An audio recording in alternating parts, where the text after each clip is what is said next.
Russian rocket launcher pounds the outskirts of Grozny as the onslaught continues relentlessly. This week has seen days of savage street combat in which Russian forces have failed to capture the center of the Chechen capital. A sketch from a hilltop position on the outskirts of the city is done for the units entering the capital. Conventional maps are no use in this city of ruins. The soldiers can just be made out in the distance. They're hoping there won't be any Chechen snipers left in these buildings that have just been hit.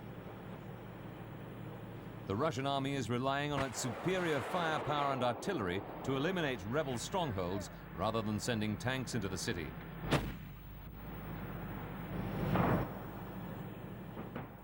The Russians are keen to avoid the losses they suffered in Grozny during the previous war in 1994 to 96. Reconnaissance missions are essential. As this commander waits for information, he sits around the campfire with his soldiers, trying to keep warm. His unit officer has good news when he returns. He says, for the last 3 days, the Chechens have had only one grenade launcher in their area. But he warns that the rebels are not to be underestimated. A few days ago, they scored a direct hit on one of the Russian tanks. Despite the Russians' overwhelming military strength, the battle for Grozny and for Chechnya is not over yet.